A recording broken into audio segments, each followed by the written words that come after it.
Welcome to the Intertraffic webinar. It's actually the third in a row. We organized this during the COVID pandemic because to our big regret, there was no live Intertraffic show this year, not possible, as you probably can understand.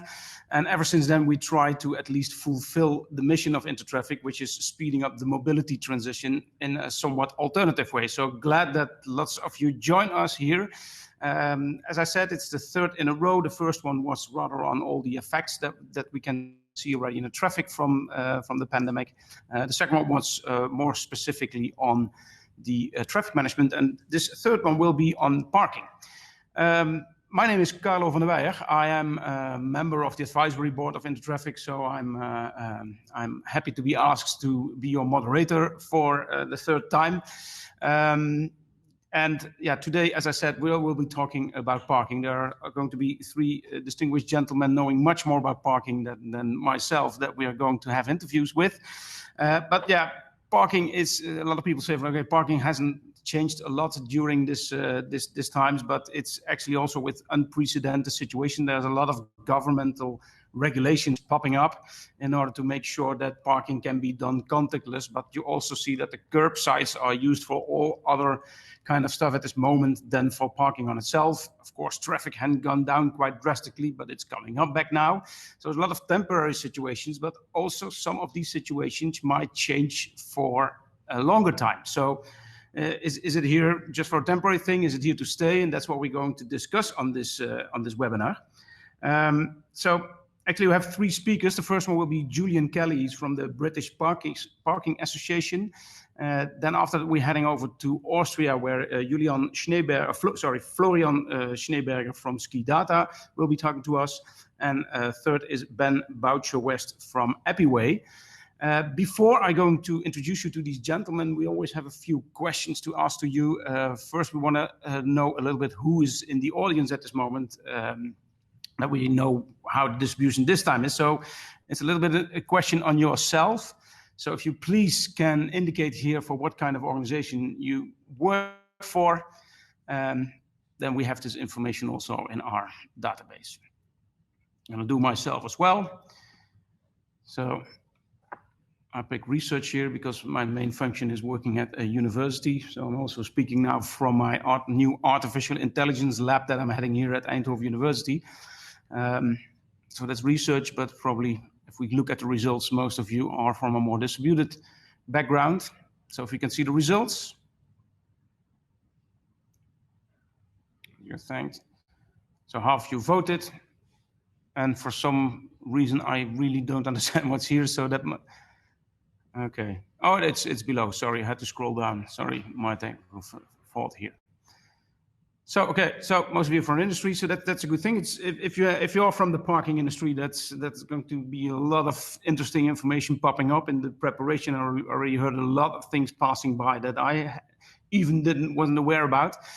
But talking in general about, and that's also where we want to ask you a question. Talking about general in parking, if you would have listened to most of the TEDx people a couple of years ago, they also predicted the view that in a couple of years we were all driving autonomous cars that will just drive you to a certain point and then drop you off and then leave and do something else at this moment, or your own autonomous car will just continue driving because it's cheaper than parking it. That was also some dystopian view.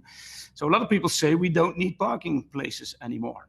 And it can also, yeah, of course, this utopian or dystopian, just as you call it, didn't really happen so far. And a lot of people think, including myself, that this fully autonomous robot car might be a nice thing, but it's rather a marginal phenomena. And it might be a solution looking for a problem, actually, or maybe worsening the problem. So that didn't really happen, but in the meantime, you see bicycles popping up and the slow modalities getting more popular. That also might induce that we need less parking space. But there are a lot of people and a lot of assumptions also that say we're going to need more parking spots because the car will get much cheaper, it will be more comfortable, it drives itself, it might even park itself on the long few miles. So all these nasty bits, the car will take over. So it's even more comfortable to drive with a car. And you see also that a lot of people that have an electric car that live in cities want to have a guaranteed parking spot to be able to refuel it. So maybe the request and the need for parking space will grow. Now, there's a lot of other trends that you can study that say either that we need more or less parking space. So we would rather ask you now where you are in this field. And we deliberately did not add average or the same or something just to force you a little bit in a nasty way to come up and to take a side here. So after this introduction, what do you think? Do we need more parking facilities or less parking facilities in the future?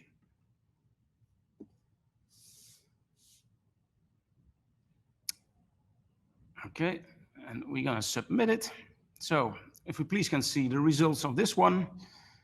Now I saw a lot of people from the industry, so you see that we need more. Okay, there's a little people that think more, and it might be a little bit of colored opinion, but I tend to say as a very neutral moderator, I cannot take sides, but yet I'm going to disclose that I also would choose for more parking facilities, but maybe can also be other parking facilities. I foresee that you will have seen you moving from on-street to off-street because you feel that there's a big urge of people to clean up the streets, etc. And that's something that we're going to talk a lot about in the next hour. So the setup of this talk will be that I will talk to these three gentlemen that I already introduced to you, but I'm going to introduce again to you. That's a 15 to 20 minutes Q&A, and please come up with as much as possible questions because we are going to follow that and try that we don't need the questions that we prepared ourselves, and that's the goal here. It's an interesting subject for sure. So you can always ask the questions. There will be, in the end, we will have a 20-minute discussions with all the people combined. So if you think this is rather a question that I want to ask to all the panelists, then you can also keep it for the last part of this discussion. So that having said, we start going to the UK, where Julian O'Kelly is waiting. He's the head of technology from innovation and research at the British Parking Association. And here he pops up. Technology works. Hi, Julian. I'm doing very fine, thank you. Maybe I'll give you the floor for a short introduction of yourself, sure. Yeah. So that people know your background as well. Absolutely, yeah. So I'm head of technology, innovation, and research at the British Parking Association, and we'll call that the BPA. It's the largest of its kind. It's a non-for-profit, largest of its kind in Europe, actually, representing the parking and mobility sector. We've got over 750 corporate members, roughly split between local authority and private. And here you can see some of the initiatives that we've been leading on in the last couple of years, which I'll probably touch on in our Q&A. We're particularly interested in changing perceptions of parking. So we've got this positive parking agenda going on with local government. We're interested in improving how traffic management and traffic regulations are managed, and that's our TRO discovery project, and we're working closely with government all the time, particularly the Department for Transport. Our largest growth sector of membership is technology, and that's why my role came into being about 2 years ago. So I'm actively involved in disseminating research, conducting research, looking at the best practice in all of the areas of tech and innovation. Okay, good. And you even take care of the dogs that might die in hot cars. I see. I thought you might see that. Yeah. Okay. Certainly an issue this week. It's getting very hot, isn't it? Yeah. Children as well, but we solved that probably. But now we still have to care about the dogs because that's unbelievable that still happens. But it's good that at least somebody takes care of that. So we just talked already that a lot of authorities are at this moment taking all kind of measures. Be it temporarily or maybe some will have also large. Okay, can you give some of the examples of what specifically that you have been doing during this pandemic? Well, the thing that we noticed straight off the bat was that a lot of our members were making offers of free parking for nurses, critical care workers, volunteers, health and social care workers. But it was perhaps a little bit disjointed for the general population. And we thought, well, we're in a great position to pull this together.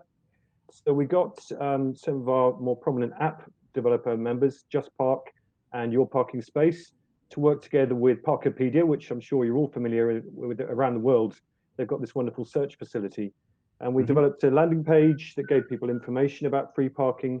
And we tweaked, with the help of Eugene at Parkopedia there, search facility that could really highlight where you could get your free parking.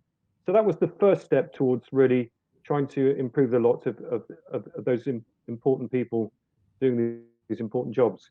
But we've also been very active in lobbying government to, I mentioned earlier, sort of improve and streamline how traffic regulations can be managed. And at this time, that's really key because a lot of roads are being turned into pedestrian areas or pop-up cycle lanes. And so the government have backed down a bit, and they've decided to dispense with the need to advertise in the local paper to change regulations. So things can happen a lot swifter now.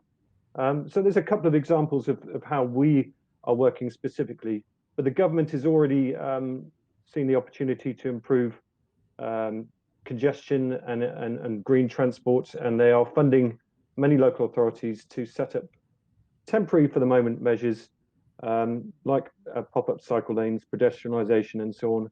And I think it's our hope that this will carry on into the future.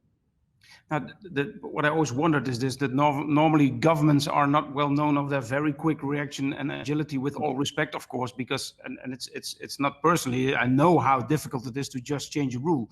But for some reason, it was possible during this pandemic to quite changely and actively change it.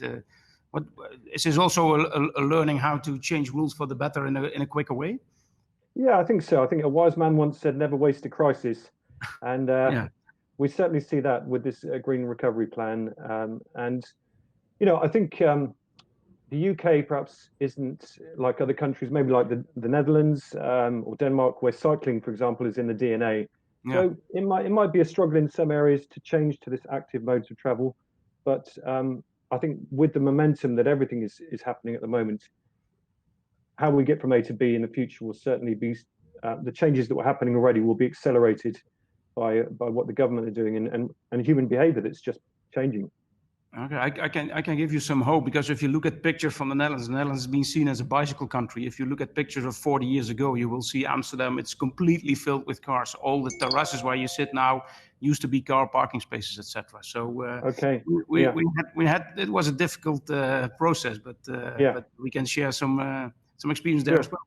Did this in this policy, because you said you would be for nurses and other caretaking people and other very important professions, you could give you could create place for them, etc.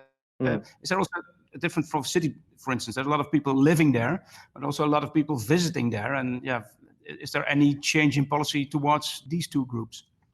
Well, I think that it is important to highlight that they all have their own distinct needs. Yeah. So, when you're thinking of the difference between rural areas, city areas, and in the UK, we've got many coastal resorts. In the coastal resorts, they've closed down seaside car parks. In the city areas, they are more geared up to nudge people towards out-of-town parking and so on.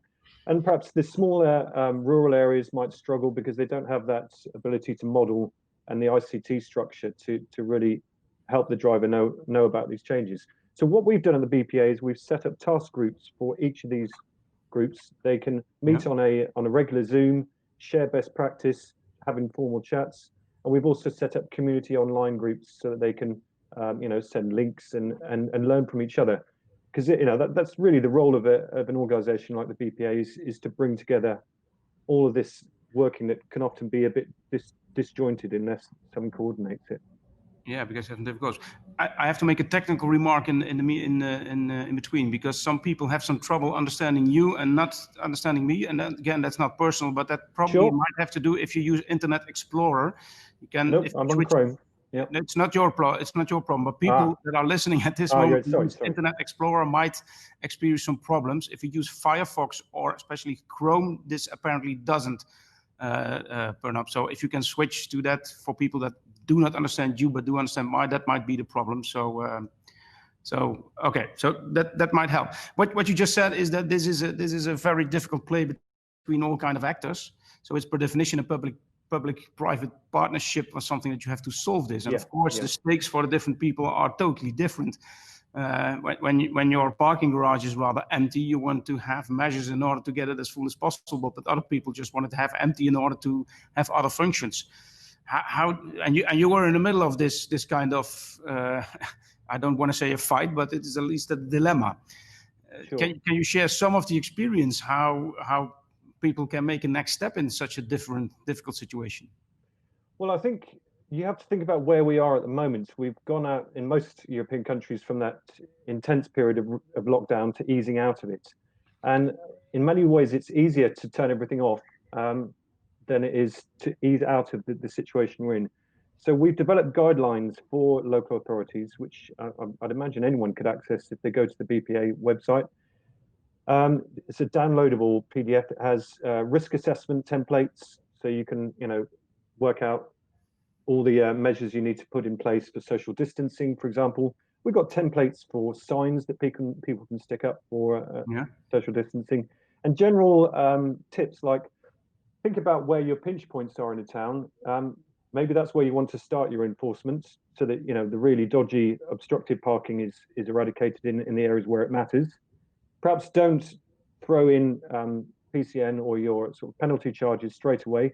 Give people a warning note on their windows so that people's mindset gradually changes to this whole concept of, enforcement is coming back. Because at the end of the day, all of these authorities need to, make money again. Parking is very often one of their largest income streams. Ah, cool. I'm going to pause for a minute because we have a poll question just that takes a little bit more time for the people just to the background of this, because there's a lot of things that government can do or should do.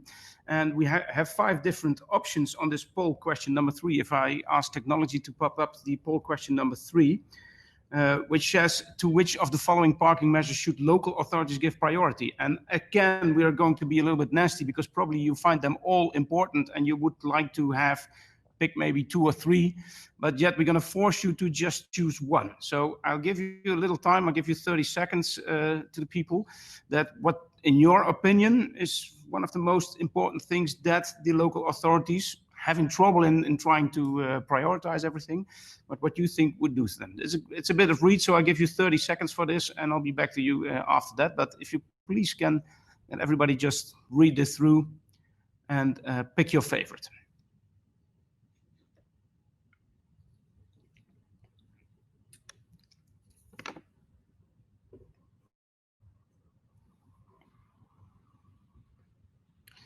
And in the meantime, Julian, if you can pick your favorite as well, that's I'm also quite curious. Ooh. Yeah, we're not going to make this too easy. Yeah, did you want me to tell you? I don't want to lead the audience. No, not yet. Okay. We're not going to influence our people.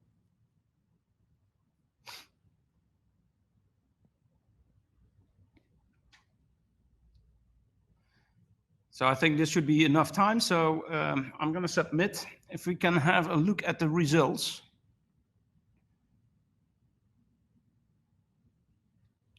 So in the meantime, I think we're already with 400 people. That's also good to see.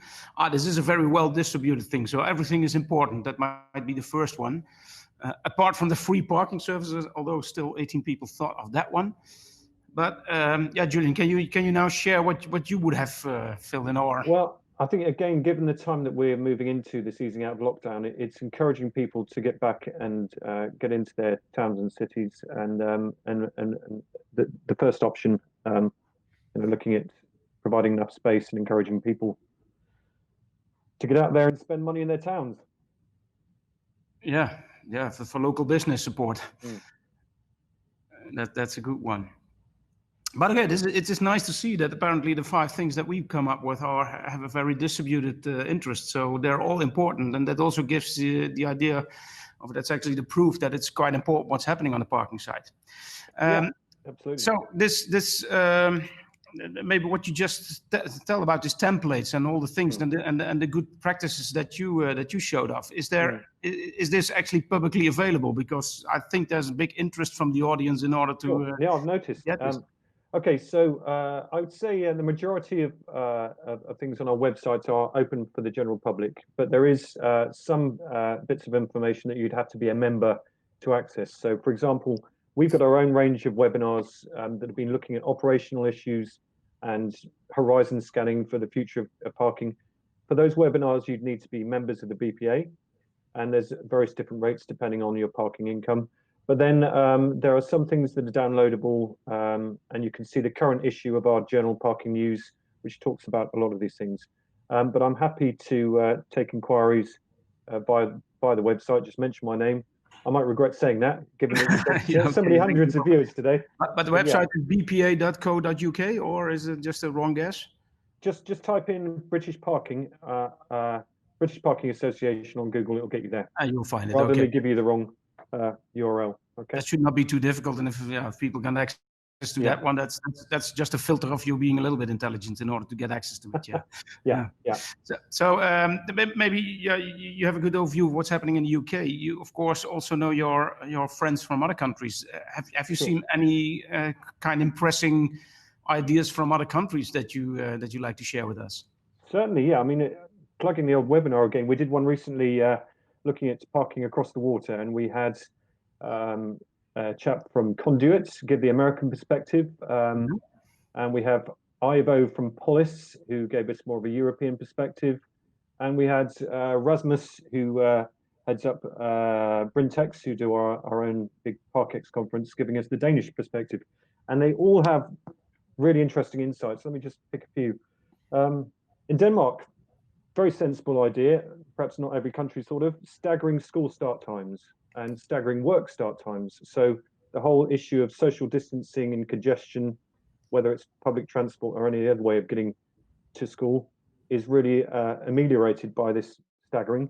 The government knew that mobility and parking in all industries were going to take a hit. So they had plans to improve the infrastructure for mobility, for parking. They brought them forward. So people had jobs. And when we come out of this difficult time, it's going to be easier to get from A to B. Very, sensible solutions to the problems they could see on the horizon. I mean, in America, you've got a much more of a complex situation, because not only, as we know from the news, has each state got a different response to COVID, but they've also got a different traffic regulation system. It's not like the UK, where there's more of a centralized guidelines. But he did note that he sort of had a thought about behaviors in parking. It's very likely if you're going into a town, you're not going to be going for that leisurely meal or trip to the theatre. There's going to be more churn, and we've got to prepare for that change in activity. And generally speaking, we're all looking at ways in which we can discourage people from driving into the town. So in the UK and the BPA, we're really looking at how we can speak to all our local authority members, learn how they can encourage people into out-of-town car parks, look at how we can encourage active travel into town. Cool. And I can't say more than that, but it's a project that's underway at the moment. Okay, it will be on your website maybe as well. Certainly will, yeah. We're now going to search for your website, and we might see it in due course. But it's a good thing that you say that the churn is, of course, totally different with the current. People don't go out for hours or to the theater, etc. They just hop in for some groceries or what have you. That's another thing as well. Okay, we want to hear more from you, but there's an opportunity at the end where we're gonna sit together with the three speakers and the moderator together. So I'll see you back in about 40 minutes from now. But thanks for now already. In the meantime, I also there's still some troubles maybe with people that do not have the right browser, but most of people seems to be solved. If not, this is being recorded and it's going to be available afterwards as well. So you always will be able to catch up later on if necessary. Also, if you look at and please do so as much as possible. So. And also in the chat, we also see that there are some other links with people that have a lot of information on best practices. So that's another learning experience. So please check also what's happening in the chat box, because there's more information over there. And keep on coming up with the questions. Before we go to the next speaker, I'm going to ask you another poll question, just to also prepare the floor for the next speaker, because we're now going to the parking industry with SKIDATA. And actually, we also want to have your opinion. And again, we just give you the opportunity to pick one of them, although we know you might favor more of them. To what kind of technologies or services should we give priority in order to optimize the customer journey? This is a more general question, also outside COVID. But please dive into these answers, and I give you a little bit more time again, say 20 to 30 seconds. in order to pick your favorite.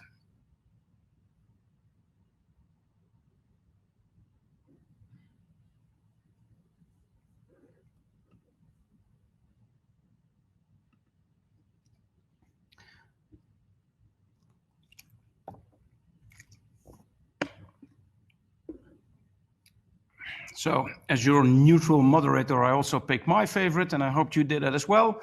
So let's see again.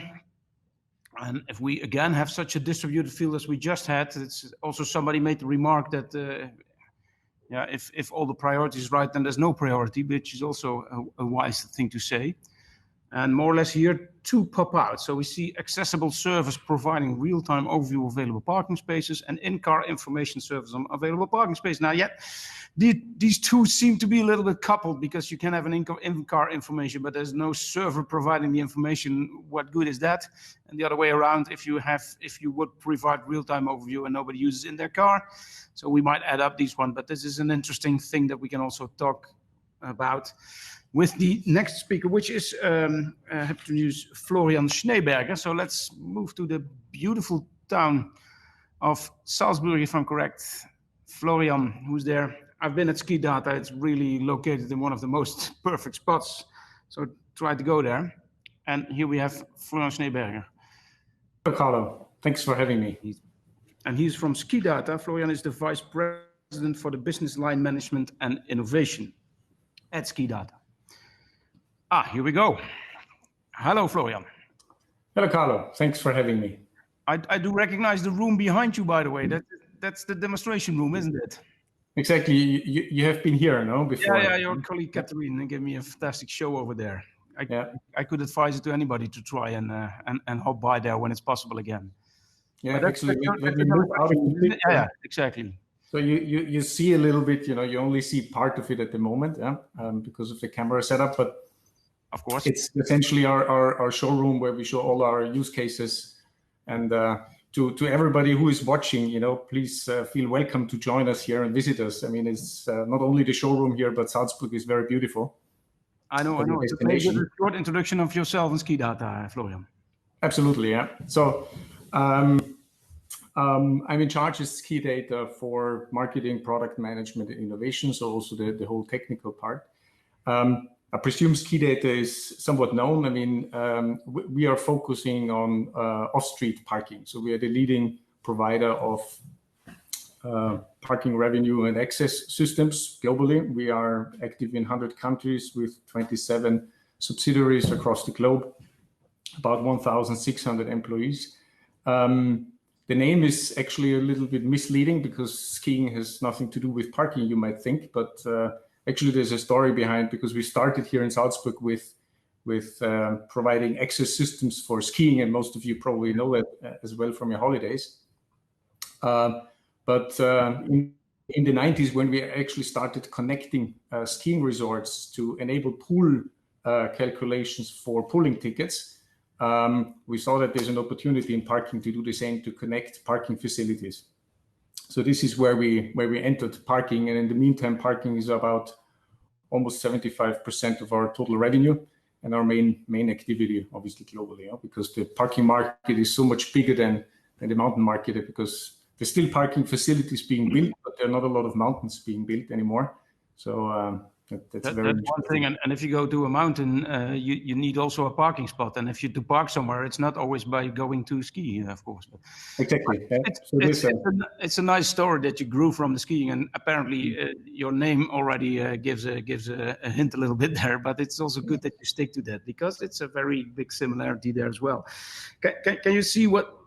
Maybe you just switch to the pandemic, which is the subject of today, actually. What have you seen changing in your industry because of the pandemic? Yeah, I mean, of course, what we have seen is that the parking industry has been impacted severely, specifically if you look at the for-profit and off-street parking, like a lot of other industries. In the meantime, different segments are recovering at a different pace. So if you look at, for example, hospitals, there's almost no impact, because there's continuous traffic towards hospitals visitors.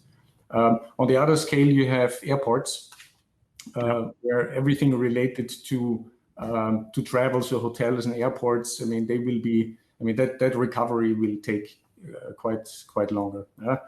Secondly, you have a little bit more long-term trends also in the, and Julian has already indicated a couple of them, but let's say if you also think about the mega trend of now, everybody has seen in the pandemic how easy it is actually, you know, to work from home and to do meetings like this. Because I mean, either we will sit now in Amsterdam at the RAI, you know, in front of 200 people, but now we reach here a lot more people via this webcast. So it's very effective. And of course, this will also have an impact on parking, because if you have seen the announcement of Facebook and Twitter, you know, that actually they will totally reduce their office space, and this will have an impact on parking as well, probably a little bit more in the long term. What we see specifically is two trends. So that's an acceleration of all the digitalization efforts which the parking industry has been driven in the last years. So of course now in the and Julian has said never waste the crisis. So we see that happening as well here. And the other one is really in terms of security, making parking facilities much more safer to use for end customers, because at the end, that's really, you know, what our customers look for, the operators, to make the parking experience for the parkers the best. Yes. Exactly. Do you also see some practical things, for instance, that it might speed up that we get rid of cash money? It's also a question that came in from Peter. Yeah, absolutely. I think that. I mean, that trend is, I think this is not during the pandemic, but it's obviously extremely accelerated now. Because that's the thing, you see, and it's not because of the pandemic, but you see trends that anyhow were happening, and that's also what we saw on traffic management and in all the cases that you see now. It's not something that we come out, to my point of view, as a totally changed world, but we have experienced a lot that some trends that anyhow were coming are fastening now. So get rid of cash. That's a little bit quicker. And the good thing is, I think the industry is prepared for that. It's very much also, you know, a reaction to how the public is using different types of payments. I mean, what you see in the Nordic Scandinavia, the penetration rate of payments with credit cards is already so high, so this probably will not have a huge impact there. In China, everything is already on digital payments. Exactly. Smaller countries like Germany, and I also must say in Austria, is a very conservative. You're very cash country. Holds this cash, so that will change, I think. They're also very rich countries, but that doesn't have anything to do with it. Exactly. And another thing, because you don't want to have the ticket, etc., which is also a hassle and always give a lot of touch moments, etc. So do you also see that ANPR, so the automatic number plate recognition, but probably everybody in the audience knows that abbreviation, but you also see this popping up that really you can have your total parking experience being contactless. Is there something that gives an impulse? No, also here, I mean, the technology has been here. I think specifically in Europe, it has been, you know, a little bit, you know, it has been a little bit slower in the penetration because of data privacy regulations and data privacy rules. Yeah. But I believe this will change because, I mean, it's such a convenient way to park. Specifically, if you look at pay-per-use schemes where you essentially only drive in, drive out, and that's it. So it's a much cheaper way. It's, from a customer experience, much more seamless. And the recognition rates of ANPR cameras have increased so much. And specifically you, I think you will know, I mean, what is now possible with artificial intelligence, self-learning cameras and the neural networks which are behind these systems. We see the recognition rates now going up to, if you look at China, where you have a very high conformity of license plates, the recognition rate is up to 99.9% already. So it's a very feasible technology. Yeah, it's of course it's technology on the one hand, and the other side, the first time I saw my license plate on this ticket, I said, "Hey, why are you spying on me, etc." So it's also a legislation and privacy issue. But exactly. That this also gets a positive boost.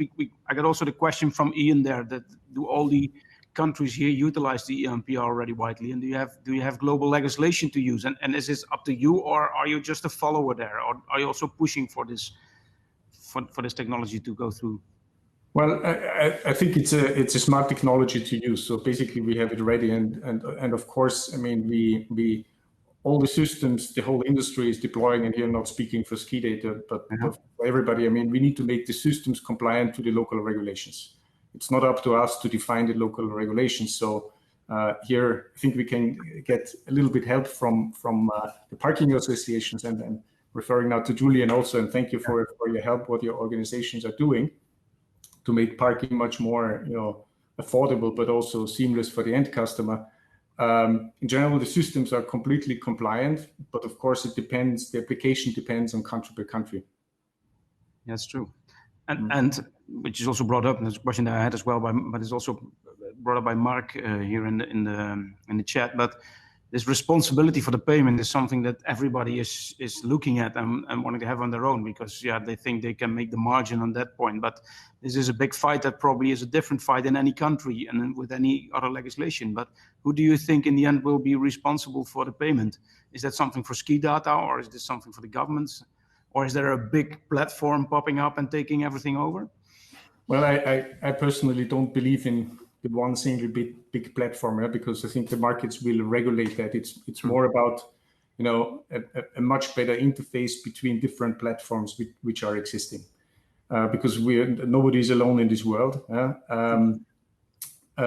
In terms of payment, I think the trick is here that companies like SKIDATA are offering out of a lot of different tools for our customers to use whatever they want. So we basically offer a couple of variety of payment options to our customers, and depending on the customer, they might choose only credit card payment, or only cash or digital payment, or they connect via interfaces to already available digital payments or aggregators, app companies which are providing the payments at the end. So we are not really in the payment business as SKIDATA, even though there's a lot of transaction value going through our systems, but we are enabling the transactions, of course, for our customers. I think that's on a several cloud position. I hear Ken saying here that also BMW apparently is working hard that you pay in your car, or at least have kind of your car pay for you. That's even better maybe in the future, but probably the services will pop up from all sides. Indeed, yeah. So a very practical question that also, what do you do with the non-licensed cars? So don't you just get in if you don't have any license in front of your? It's a question coming up from Mick Hall. Well, I mean, you just say non-licensed cars don't get in, or they still have to pick it? No. Well, I mean, I think if you don't have a license on your car in Europe, you have a completely different problem, probably. But of course, sometimes licenses, specifically if you look at the US, where you have, I mean, alone in the US, you have over 3,500 different license plate types. So, of course, at one point, a license plate might not be read. So you always need a backup solution.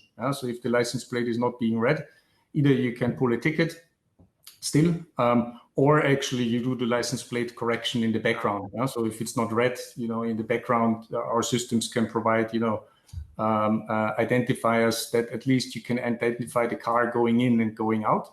And of course, also, I'm saying in the future, but this is not far away. We are talking about months here.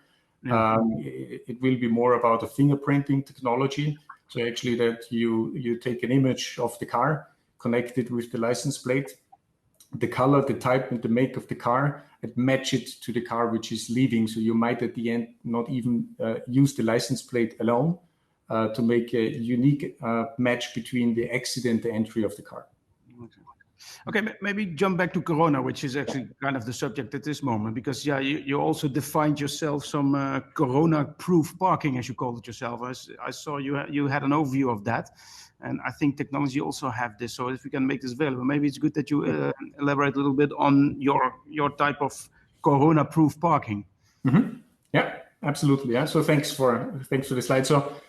I mean, if you look here at the pretty standard parking situation with gated parking, where you start your journey actually, and we really always, in terms of parking, need to look at the complete customer journey. You start at home, you go to the parking facility, you enter, but you never park. You actually never leave the house to just park, because parking in itself is experience. It's very different to skiing, what we talked before, because you go and leave the house to go skiing.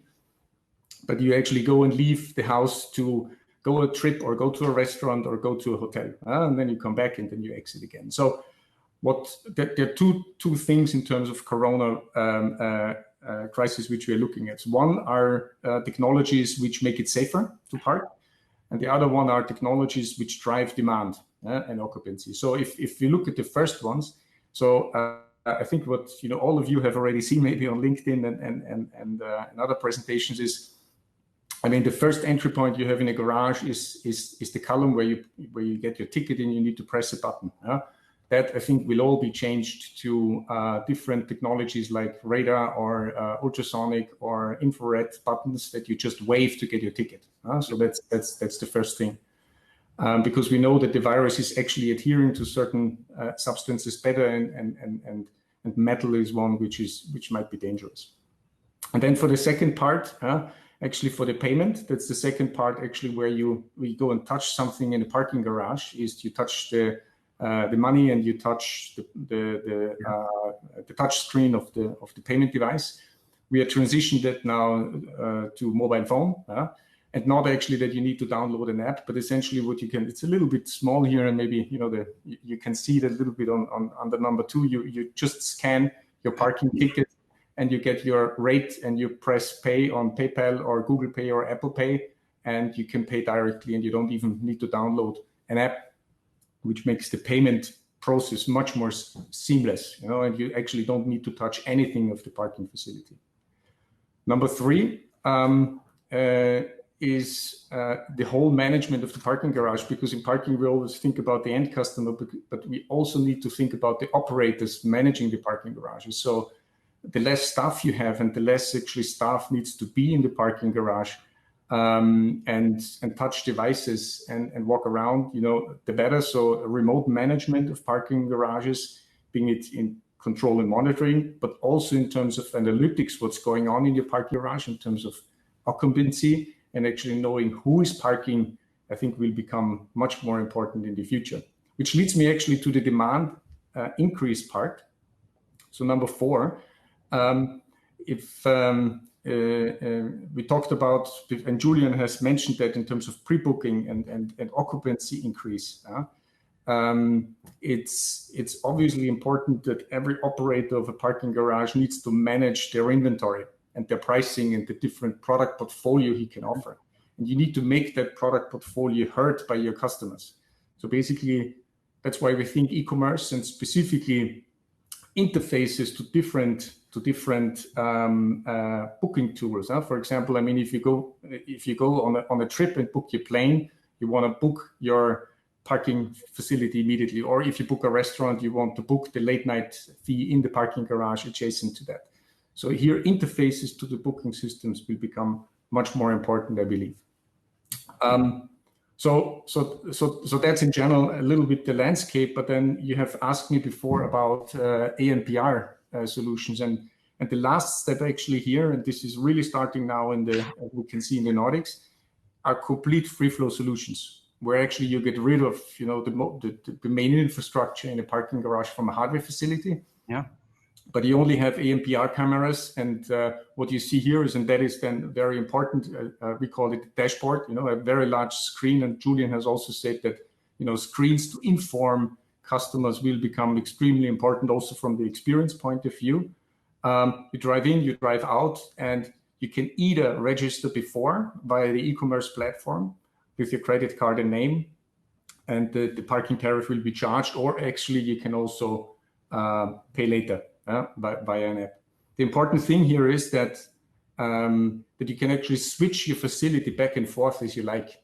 So it's not either or. So you can switch depending on if it's summer or winter, and depending how many parkers you have. Yeah. And if enforcement is important, you go to the upper one, and if not, actually, if you have lower occupancy, you can go to the lower one, and you can do all of that essentially by just switching a button. You can shift. So that gives you a little bit of a landscape of security measures and demand drive as we see it at SKIDATA for the parking industry. I think it's very interesting, but this is, again, as we just already discussed, that this might speed up trends that anyhow were happening, because if this free flow solution works, why would you go back to the old school? So this is something that's there to stay, to my point of view. Is that correct? Absolutely, yeah. Because I mean, these innovations, they come and they stay. But I think they're not applicable in every situation of every operator. So think about an airport which has a lot of relatively high parking tariffs. Enforcement and to be sure that actually the customer pays is very important. With the free flow solution, you have obviously the challenge that people leave and might not pay, and you have the whole enforcement which you need to do later on. So it will depend on the different segment. I think both will be there in the future. Okay, it's good. So I must say your story really touches ground, because there's a lot of questions popping in. And so, we are going to see you back also at the end of when we have the total panel combined, the end of this session. I also should say to all the people that if your questions cannot be answered within this webinar, we are going to do our effort in order to forward them to Florian or whoever your question is to. So that might also already start a discussion between partners for the future. That's exactly what Intertraffic is about. So I'm kind of happy this is from. There's a lot of people also making advertisement of their own. So it's really starting to look like a real Intertraffic show. This, but thanks for now for your input. I hope that we're going to see this demonstration hall maybe live in Salzburg. Otherwise, you're going to take it to the Intertraffic next year. 23rd of March, we hope to really have our live show again in Amsterdam. So we're going to see these SKIDATA colors back, including Florian, yourself.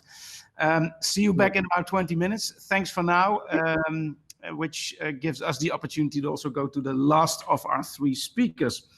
And before that, again, you know the way how we're doing this now by now. It starts with a poll question that actually relates to what we're going to hear in the next 20 minutes.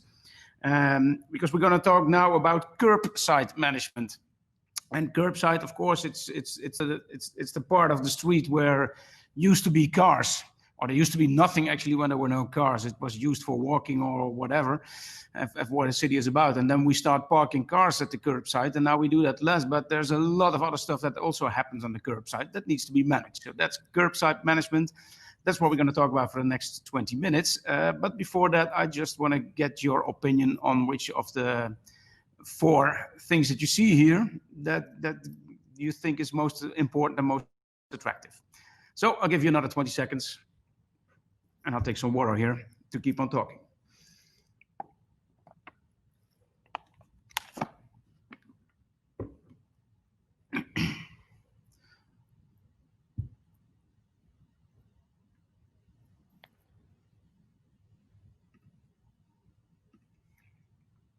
Right, it's a little bit less options here, so I hope you all had the opportunity to select yours.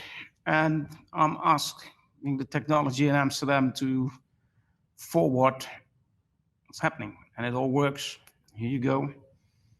And again, we have 10% more people now joining, and knowing that about a couple of, not at least 100, but maybe thousands of people like last time also will see this later on. I think it's fantastic that we reach such a big audience. So this is really cool to see. So looking at the results, what do you consider the most essential aspects of curbside management? We see here that actually providing the insights in the available on-street parking spaces, and also the easier parking enforcement for dedicated parking bays. And that's already giving a glimpse of what else we all are already doing or wanting to do with this curbside management. And here to talk about this curbside management is Ben Boutcher-West. He is the head of mobility and the curbside and parking solutions as Appyway, which we used to know as a startup, but already left that stage a long time ago. So welcome, Ben. Hello everybody, and thank you very much, Carlos and team, for having me on the webinar today. Yeah. Thank you. So I'll give you the floor for a short introduction of yourself and your company. Yeah, thank you. Well, it's great to be here, and the discussion very much follows the lead of where we see the view of the world. And Carlo, you've already alluded to curbside management. So Appyway started life as Appy Parking, a B2C consumer app for what good curbside data should look like. We've digitized the entire curbside across the UK. We've made that available as an API, And we serve that data into government, first of all, and we provide government tools and services to manage curbside management. But then key to our business strategy is to provide the same data into businesses, really with two aims: an overall strategy to make parking forgettable. There's a lot of comments around the pain of parking. It's enforcement-led. We see parking as just one use case that happens at curbside. Parking doesn't really allow for curb kissing, short-term curb drop-off from ride-hailing. It doesn't allow for logistics and freight. There's no parking there. They want to be in and out very quickly. Yes, you could call it short-term parking, but we see parking as failed mobility. So in a utopia, maybe car ownership and dependency on individual cars is gone. Static cars, we won't see them, parked around our cities for days on end. And through COVID, it's amazing to see people stuck at home not using their cars. Those cars are supported by permits given by government, which in our recent Centre for London study also show they're paying the smallest amount of revenue to government, but they're using 100% of the curbside, blocking home delivery, blocking other shared services, blocking EV. They're blocking access to our cities. So Appyway is all about access management and using the curbside as an asset to enable better access to our cities.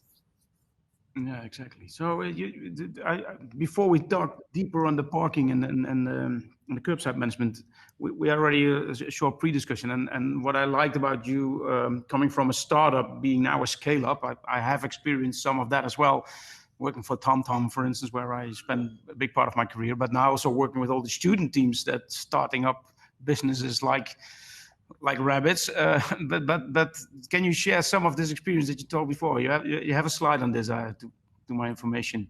Yeah, that's exactly the scale-up process, how it worked, and how you help cities to thrive.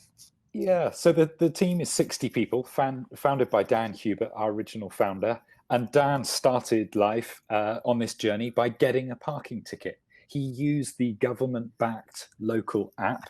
He bought the maximum amount of time in the location that he was told he could park in, and he got a parking ticket. So he started to look as to why this happened. The government tool he was provided with didn't fulfill its purpose, and the enforcement company punished him. So our short-term mission is to make sure that the right data is in the right hands so that you as a consumer know exactly what you're looking at.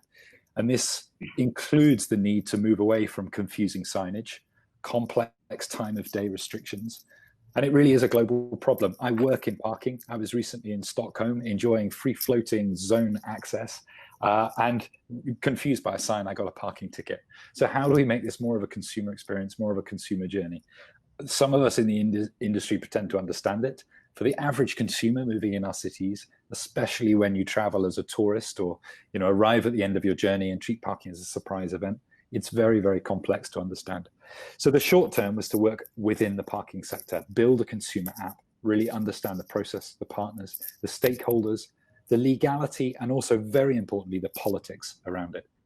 We've done that very, very well. We run a number of so-called appy towns in the UK. And as I mentioned, we've finished our sort of digitization of Britain's strategy. And we're now looking at, how that strategy will evolve in Britain, but also how we go international. And for us, that means a transformation from the short-term mission to get the data into the hands of people, but the long-term mission to look at how you could automate the curbside as a business model, as a marketplace. And as we mentioned earlier, I think with Florian, the transactions in parking are very, very small for the private sector. So it's important that curbside becomes part of a wider city experience that unlocks it from parking and enables us to open it up as a marketplace. So long term, we talk about automating the curbside access experience, automated curbside access management. And that means I can have a permit that travels with me. I can enjoy access as I move through the city, and I can pay as I go for the access that I enjoy. That can be regulated by governments from back-end tools, can take into account clean air, emissions, certain user groups that they want support at different times of day, even vehicle occupancy. And that's a really important piece of our research for this. That's a big, hairy, audacious goal to get that in totally. So it's also good to motivate your people, as I know by experience. Getting back to this curbside management, which I find a very interesting term, and it's maybe my limited experience with the parking world, although there's a bit, but that actually raised my interest of what's everything happening at the curbside. Please share your overview on this one, because we also have an overview on this one. You showed this nice pic that we also have here. Yeah, that's right. Curb obsessed, it even says here.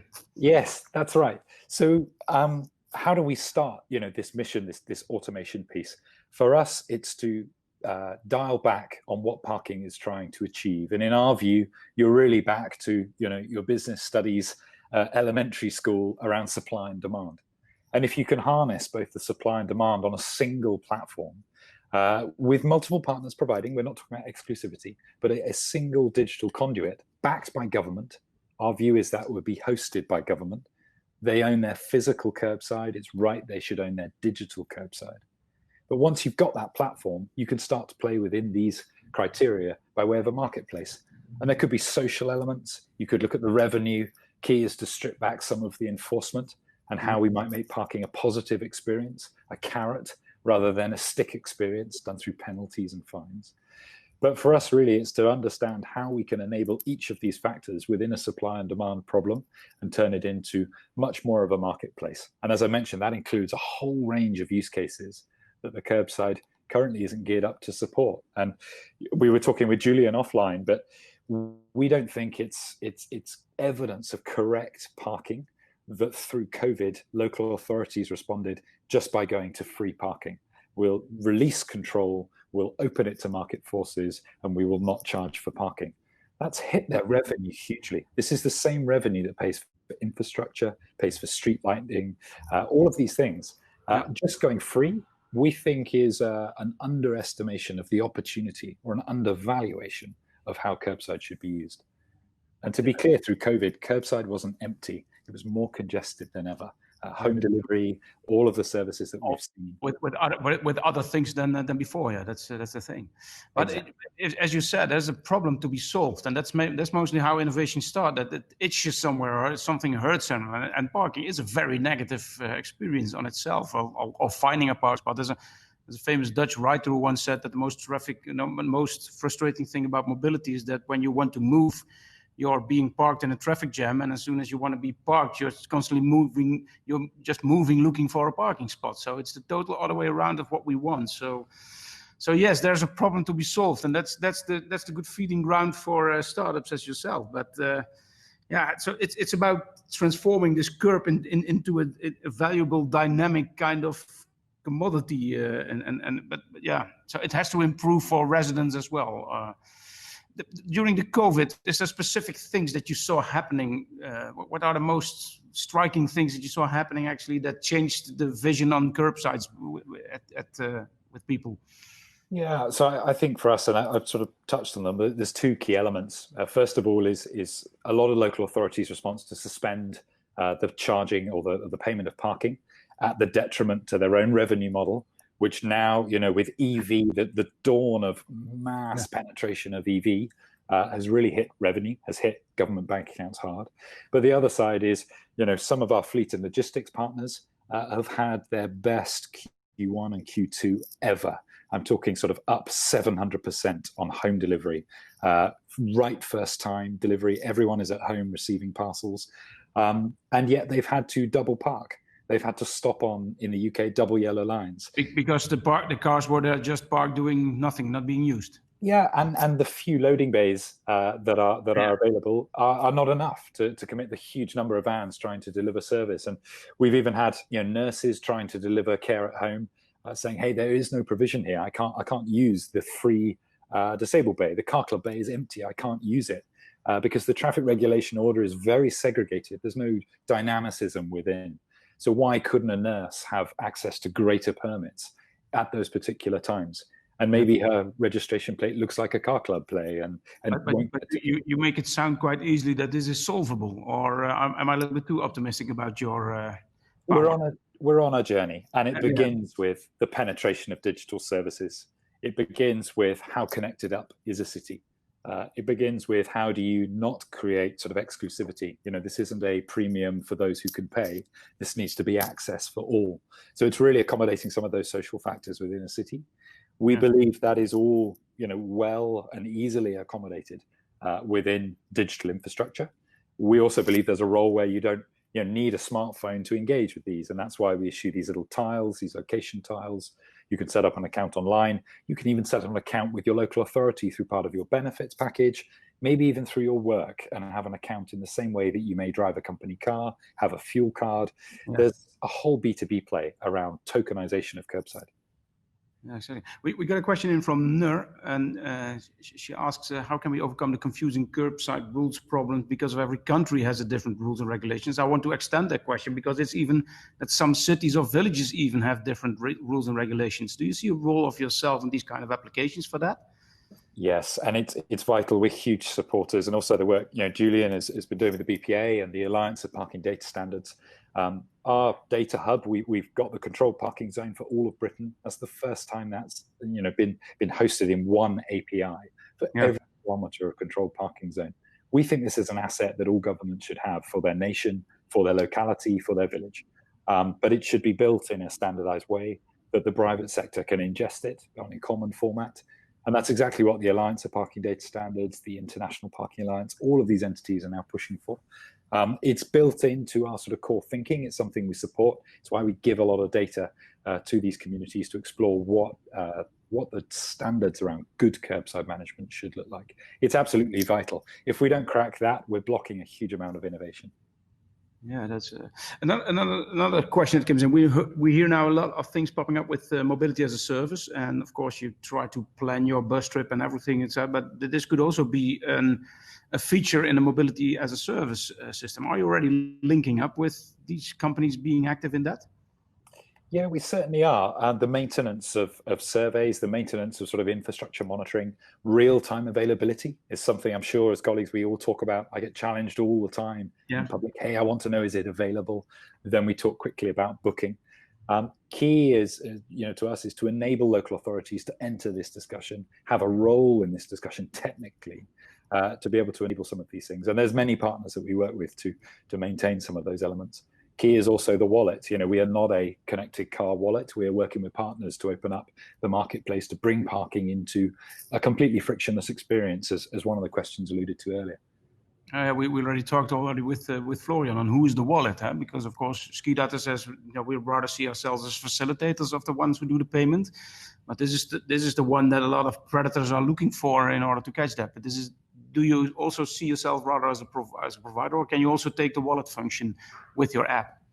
Yeah, so the Appy Parking app has our one-click function within it. It works simply that you drive into a bay. You can either use your connected vehicle. If we have a sensor in the bay, you can use Bluetooth, or you can use the location button in the app, and you begin a session on a pay-by-minute. Those are functions that we're looking to embed with partners. To be the B2C parking app, we see as a very tight margin industry that perhaps in isolation isn't best serving mobility. Exactly. It comes down also to who's the owner of the data. That might be more valuable than any pick of asset that you have, etc. And you had an interesting aspect also on this data management. We asked you also to park this slide towards, and I think technology has this as well. Maybe you can comment on that one, on the data part of the story. Yeah, so if we bring up that slide possibly, key, as I mentioned, is that we see the government responsible for its physical self, and really our tools and services are targeted to enable their digital selves. So this is a view of the type of consumer experience that our data can provide, ingested via an API here in this example with one of our partners into a navigation app. This is really our last meter play. So this is helping the driver on the move and is assisting the surprise activity of parking. That at destination, they can begin to see the traffic regulation order, which they are allowed to park. This isn't availability. This isn't a pre-booked bay. This is purely don't read the signs, don't walk the street trying to understand where you are and in which regulation. Filter the API by your jurisdiction and drive to where you know you meet the traffic regulation order. So this is a hugely powerful tool. Key is the change management behind it and getting this data embedded within the local authority, and then via the websites, the apps, and other B2B partners, getting this data into the hands of people. But this is just a quick view, a kind of visual representation of the UX our data can drive. Behind this is obviously the very complex data set that we manage as an asset. That's the essence, making complex stuff look very simple, huh? So perfect. I'm successful in this one. Coming back to the COVID, how did it influence your business actually? Yeah, it's been a complex time for us. Certainly, as you mentioned, in a phase of scale from sort of startup to SME. That's affected a lot of B2B discussions, as everyone I'm sure is aware. Key for us is to keep the team healthy, so we've suspended our office and gone fully remote. Very easy to embrace that as a sort of agile small company. But challenge really around the cashless apps being turned off. That obviously has hit revenue. I worry now, will the industry move forward and embrace new change, or will we come out of this and go back to normal? And everyone's saying, hey, we can't go back, but no one's quite clear on where we'll move forward. And we're worried about a lack of momentum around the innovation and the daring to try new. But we're good. We're confident. We're a lot of exciting discussions. And I think parking, through one positive, has really been exposed as an asset which is not enabling cities to thrive. And so we're trying to use the case studies, the evidence, the research, the data we've had from utilization to really show that and expose a spotlight. Okay, because your data gives you a lot of power and also to indicate what real problem is. Can you, and this also a question that came in from Paul, how do you generate all the data to feed the app? Yeah, so we work with partners to survey the streets. It starts with a very accurate LiDAR survey. Key is, and different to many other data sets, is ours is centimeter accurate. And we believe that's important when you are renting real estate, when you are worried about vehicle overhangs, the positioning of car tires. We've got a very accurate base maps that we begin with. And we then use a range of sensory capabilities from connected vehicles right through to hardware in a particular parking bay. We have the app and we can drive a lot of insight from there, but we also have the API, as you've now seen, and we can monitor the calls on the API by location. So we start to get a feel around utilization. And we're building a very complex sort of predictive model. We know consumers want real-time availability or predicted availability. I'm there in 10 minutes, is it available? And these are the data sets that we're now sort of harvesting internally to try and build that in a much more accurate way than we've seen in the market today. That's a valuable asset you're generating there, but you can also, of course, use it, and also what you already said to bring consciousness at the government side. But how you also, because we heard the government of their problems that they quickly had to shift regulations and want to give access to other people, and you also mentioned the problems that we need this curbside now more and more for deliveries, etc. Change. How do you support the government that understandably has a lot of problem to make this quick shift? They are doing a fantastic job, by the way, already doing this. How do you support them in practice with this challenge? Yeah, so one of our recent projects with Transport for London is for example, looking at loading bays and how they've been used or underutilized through this period. So we've done quite a lot around sort of time-based activities, looking at a traffic regulation orders utilization performance over the 24-hour clock, and how the pandemic has particularly changed that. So loading bays are often nighttime or through the working day, often in a commute because of different jurisdiction around noise and access to certain vehicle types. They're quite empty. But is that right then that they are kept free and empty for all other use cases? Exactly. So it's looking at utilization is where we've spent most of our effort. Yeah, that's true. The real cost of parking spaces, because we just see, we like to think it's for free, but of course it's kind of expensive piece of land, and exactly somehow it has to be charged to the right people, etc. We need this kind of technology in order to adequately do this. So keep up this good work. With this, I think it's a nice time also to get back into the view the other two gentlemen. So if we go back to the fourth of us, so I hope they're still there. So if we can include Austria and the UK. Ben, by the way, where you're located at this moment, that we know where. I'm in London. Yeah, you're in London. So we have a little bit. So I'm at this moment in Eindhoven, the beautiful city of there, and this is all being managed by Amsterdam. And for some reason, and I might give a compliment to the technical boys and girls doing this everything, because it's running relatively smoothly. So this is fantastic to see. But yeah, if we also get Florian back from, he's maybe skiing at this moment. Oh no, he's back. There was not a big queue before that. So maybe the first questions, I don't know who would pick up. What role will parking play after when the economic recovery that we have to do? We have to get to some kind of new Wirtschaftswunder in order to step out of the crisis. How do you think, actually, how would you summarize the role that parking and parking regulations, by the way, will play in this economic recovery? Who can I give the word first? Yeah, I could maybe start. Yeah. We stick to you for this one. So I think for me, it's really important to consider, traffic regulation orders and their fit for purpose. How or what percentage could become dynamic? What is flexible curbside? And how do we start to look at how local authorities can capture revenue loss from either giving free parking, from not monetizing, curb kissing, as I mentioned, from service operators, loading bays and logistics and things like that. How do we look at a sort of revenue leakage catchback? And also, I think EV is aggregating itself as a sector, but as one of the questions is, parking has not yet aggregated itself as many siloed people.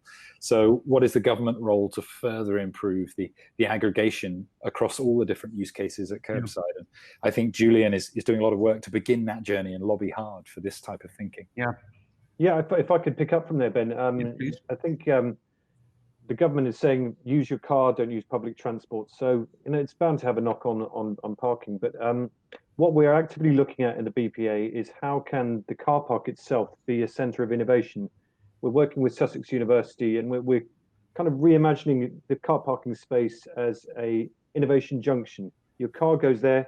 It could be full of energy. You can put electricity back into the grid. You can receive electricity. It's a data center as well. And in a car park, you have the co-location of infrastructure, of potential, cabling for EVs. So there's a great opportunity for us if we kind of talk to each other rather than think in silos, and the private and the public sector and the tech sector talk to each other. There's great opportunities in parking. So parking garage with a lot of EVs is just a kind of a power generation station or something. Exactly, yeah. Power supply for the rest of the city. You can make money by just selling some of your electricity. Indeed, and then there's a solar canopy as well if you've got a nice big roof area too. This is what Ben just said about this flexibility of use of your curbside, because at day you might want to use it in order to just have delivery goods delivered, etc. But at night it might be totally different. This flexibility is something that's probably necessary. Also might require some hardware adaptations, etc. Are you thinking about this? So this place where there used to be a car maybe for a couple of days in a row from somebody who lived in the neighborhood, etc. We're going to have to rechange that. Is this something that is also high on your list, Julian?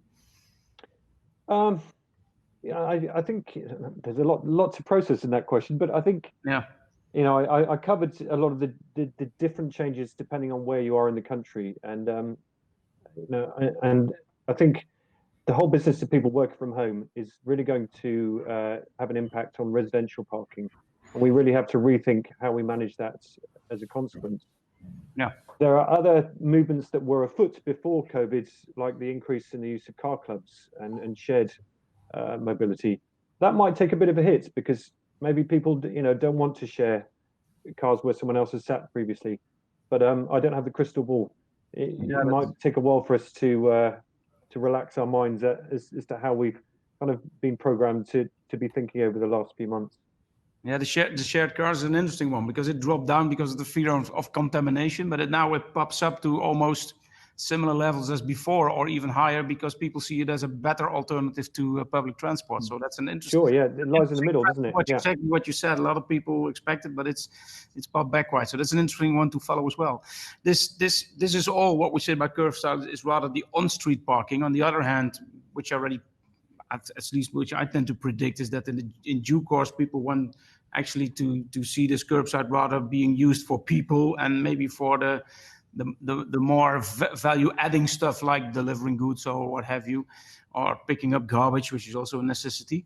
Do you see, Florian, do you see a trend that we are moving from on-street to off-street? Are there more and more governments trying to implement that shift?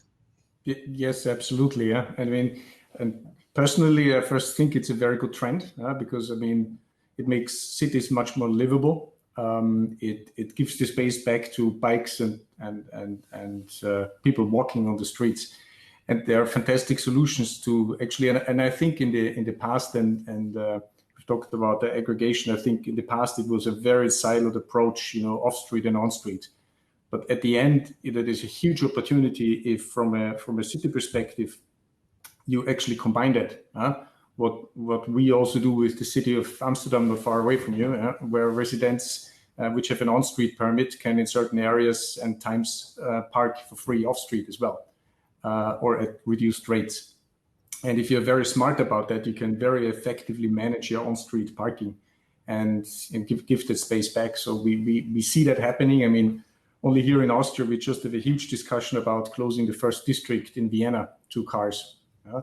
And I think this will have a massive impact. And the capacities in off-street parking are there. It's here. It's just a matter of using them wisely and connecting the two systems much better via interfaces. So there we also, applaud the, what you do with the Alliance for Parking Standards, because I think that at the end of the day, everybody who plays in this field, it's not about, taking, and to your question, the one big parking platform, but it's about really interconnecting everything so the customer has the perfect journey.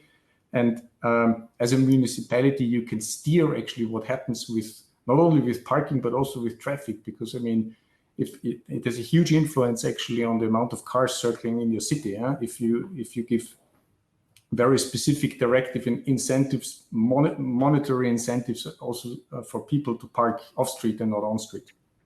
Yeah, exactly. Here we're touching, of course, a trend that's also might be also speeded up. What you say, the close city centers for cars. If you see what's happening in Paris at this moment, that these streets filled with cars are now suddenly filled with bicycles.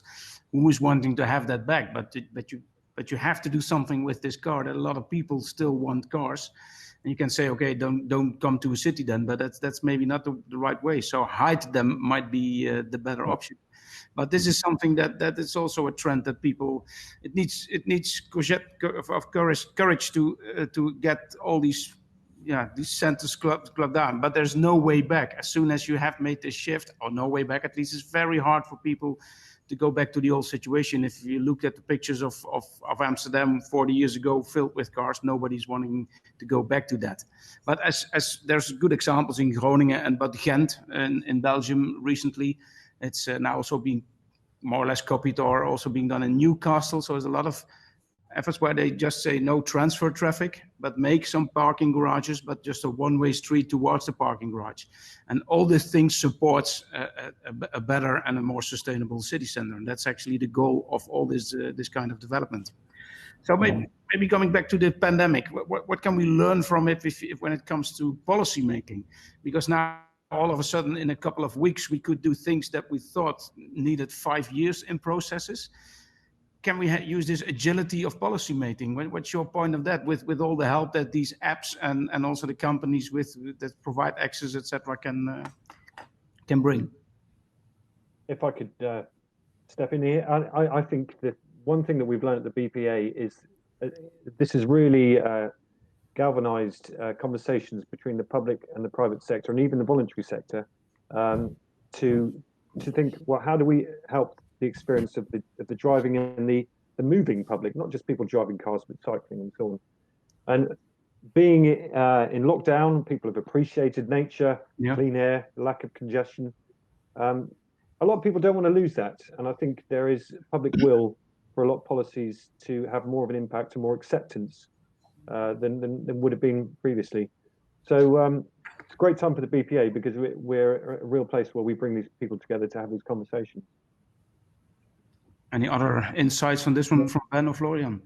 Yeah, I mean, if I may, maybe a little bit of a general remark. Yeah, I mean, we have seen not only related to parking, but that how quick the lockdown has happened and how agile some governments have reacted. Actually, rolling out digitalization approaches. If you look at Austria, I mean, how quickly you now can go to your pharmacy and get your stuff simply by an online prescription. That was available within 5 days.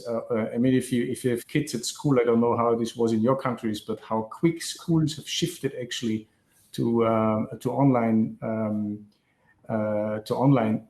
So I think the drive to be much more agile in a crisis like this, because at the end, it's about you always have to expect the unexpected. I think that's what we have learned about the crisis. You're never safe, and you need to be you need to react extremely fast. And I see actually walls breaking down at the moment because of economical reasons, because what we see in lack in aggregation and parking, has strongly also been driven by everybody wants to protect his part.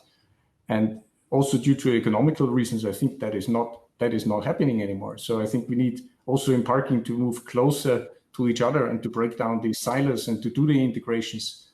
And I think that will be one impact. And at least I see that in the business environment, I don't really have so good insight like Julian has on let's say the governmental aspects of it, but I hope that happens there as well.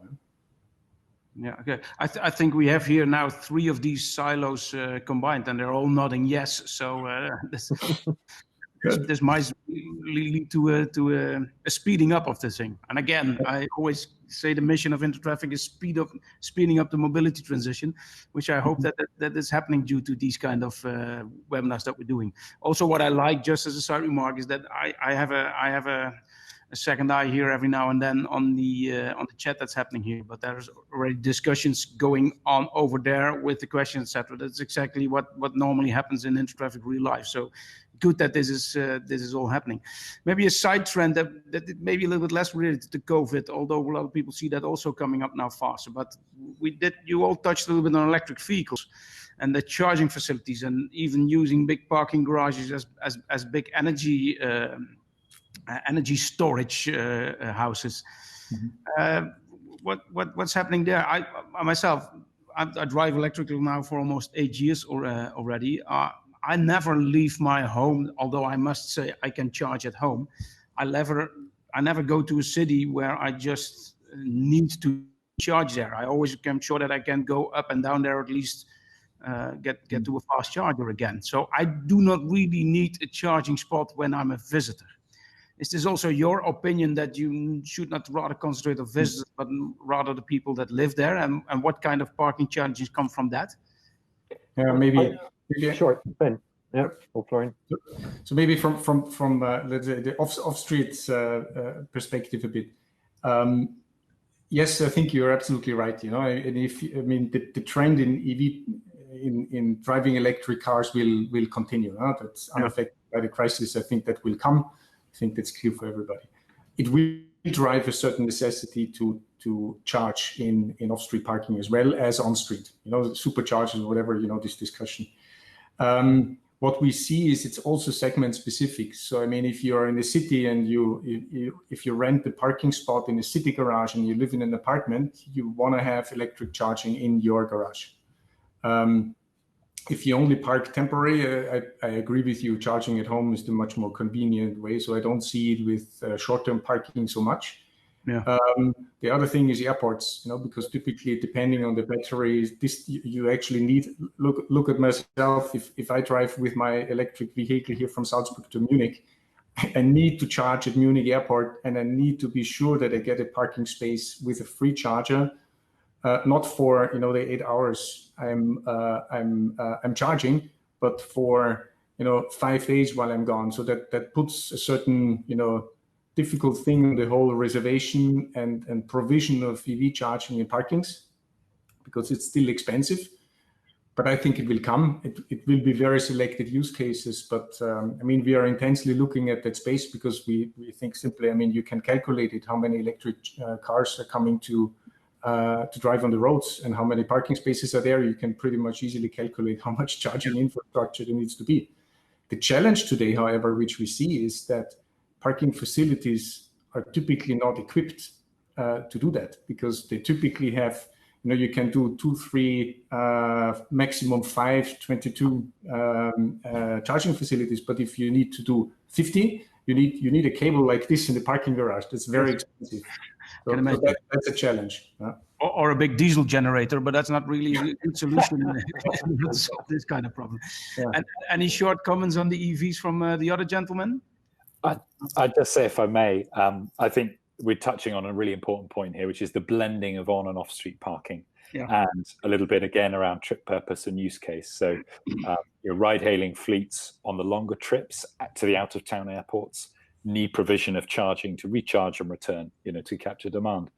Residents who can charge at home I know a lot of those, both who are providing services with their vehicles, but also just residents driving for work, are being encouraged to do that to manage demand.